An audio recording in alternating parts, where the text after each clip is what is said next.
Dhanik Bharat Educational Institutions, Inter, IIT, JEE, NEET, admission opened. వెండి తెరపై విలనిజానికి కొత్త అర్థం చెప్పిన విలక్షణ నటుడు ప్రకాష్ రాజ్ ఇప్పుడు నిజ జీవితంలో అంతకంటే పెద్ద పొలిటికల్ డ్రామాలో చిక్కుకున్నారు. సినిమా స్క్రిప్ట్ను తలపించేలాగా ఆయన చుట్టూ వివాదాలు, కేసులు, కోర్టు వారెంట్లు ఒకదాని తర్వాత ఒకటి ముసురుకుంటున్నాయి. తాజాగా బెంగళూరు కోర్టు ఆయనకు నాన్ బెయిలబుల్ అరెస్ట్ వారెంట్ జారీ చేసింది. ఒక్కసారిగా సౌత్ ఇండియా పాలిటిక్స్ తో పాటు సినీ ఇండస్ట్రీలో కూడా షాక్ కి గురైనటువంటి సంఘటనగా చూడొచ్చు దీన్ని. ఒకవైపు చట్టం ఎవరికైనా ఒకటే, తప్పు చేస్తే శిక్ష పడాల్సిందే అనే వాదన వినిపిస్తుంటే, మరొక వైపు కేంద్ర ప్రభుత్వాన్ని, బీజేపీ విధానాలను నిలదీస్తున్నందుకే ప్రకాష్ రాజ్ను టార్గెట్ చేసి ఇరికించారనే అనుమానాలు గట్టిగా వ్యక్తమవుతున్నాయి. ఇంతకీ ప్రకాష్ రాజ్ తన సొంత తప్పిదాల వల్లే ఇరుక్కున్నారా, లేక ఆయన వరుస వివాదాల్లో చిక్కుకోవటం వెనుక ఒక పెద్ద రాజకీయ వ్యూహం ఉందా అన్నది ఇప్పుడు హాట్ టాపిక్ గా మారింది. ఇక ప్రకాష్ రాజ్ కు తాజాగా అరెస్ట్ వారెంట్ జారీ కావటం వెనుకున్నటువంటి ప్రధాన కారణం 2019 లోక్సభ ఎన్నికల నాటి ఒక పాత కేసు. అప్పట్లో ప్రకాష్ రాజ్ బెంగళూరు సెంట్రల్ నుంచి స్వతంత్ర అభ్యర్థిగా పోటీ చేసినప్పుడు ఆయనకు కర్ణాటక, తెలంగాణ, ఆంధ్రప్రదేశ్, తమిళనాడు అనే 4 వేరువేరు రాష్ట్రాల్లో ఓటరు గుర్తింపు కార్డులు ఉన్నాయని దిలీప్ కుమార్ అనే లాయర్ పోలీసులకు ఫిర్యాదు చేశారు. ఒకే వ్యక్తికి ఒకటి కంటే ఎక్కువ ఓటర్ కార్డులు ఉండకూడదనేది ఎన్నికల నిబంధన. అయితే ఈ ఫిర్యాదుపై అప్పట్లో అధికారులు పెద్దగా స్పందించలేదు. కానీ సదరు న్యాయవాది కోర్టును ఆశ్రయించడం, కోర్టు ఇచ్చిన సమన్లకు ప్రకాష్ రాజ్ హాజరు కాకపోవడంతో ఇప్పుడు నాన్ బెయిలబుల్ అరెస్ట్ వారెంట్ వరకు వచ్చింది.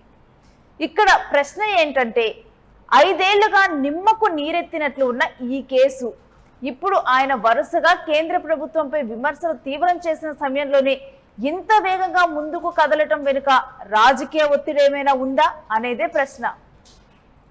అయితే ప్రకాష్ రాజ్ కేవలం నటుడుగానే కాకుండా ఒక పొలిటికల్ యాక్టివిస్ట్ గా కూడా కొనసాగుతున్నారు. ముఖ్యంగా కేంద్రంలోని ఎన్డీఏ కూటమికి, ప్రధానమంత్రి నరేంద్ర మోదీ విధానాలకు ఆయన 100కి 100 పాళ్ళు వ్యతిరేకి. సోషల్ మీడియాలో #జస్ట్ ఆస్కింగ్ అనే హ్యాష్ట్యాగ్ తో ఆయన అడిగేటువంటి ప్రశ్నలు ఎప్పుడు ట్రెండింగ్ లో ఉంటాయి. బీజేపీ, ఆర్ఎస్ఎస్ భావజాలాలను ఆయన బహిరంగంగానే వ్యతిరేకిస్తూ వస్తున్నారు.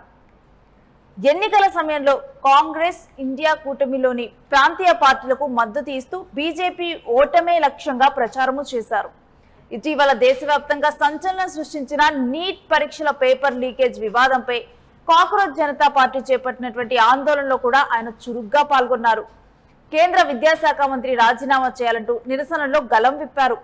ఇలా నిరంతరం కేంద్ర ప్రభుత్వ వైఫల్యాన్ని ఎండగడుతున్నందుకే బీజేపీ ఆయన్ను ఒక టార్గెట్ గా పెట్టుకుని పాత కేసులతో ఇబ్బందులు పెడుతుందనే వాదన బలంగా వినిపిస్తోంది. కేవలం ఓటర్ కార్డులు కేసే కాదు, ఈ మధ్య చూస్తే గనక ప్రకాష్ రాజ్ చుట్టూ మరికొన్ని సంచలన వివాదాలు అల్లుకున్నాయి. రామాయణం నాటకాన్ని ఉద్దేశించి ఆయన చేసినటువంటి వ్యంగ్య వ్యాఖ్యలు హిందువుల మనోభావాలను దెబ్బతీశాయంటూ 2026 ఏప్రిల్లో ఆయనపై క్రిమినల్ కేసు నమోదైంది. అంతటితో ఆగకుండా టీటీడీ బోర్డు సభ్యుడు భానుప్రకాష్ రెడ్డి ఏకంగా 100 కోట్లకు పరువు నష్టం దావా వేశారు.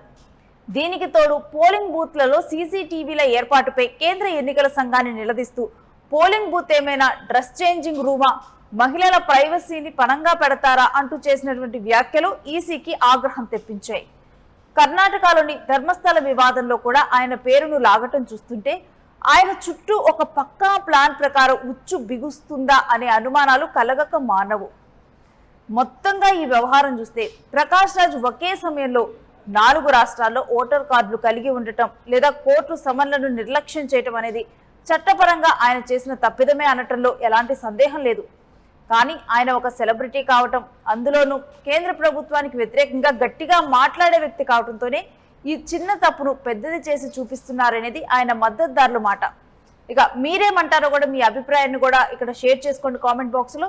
మరొక వైపు చట్టం తన పని తాను చేసుకుపోతుందన్నట్లు కనిపిస్తున్నా దాని వెనుక రాజకీయ ప్రతీకారం ఉందనే కోణాన్ని కూడా కొట్టిపారేయలేమని విశ్లేషకులు అభిప్రాయపడుతున్నారు.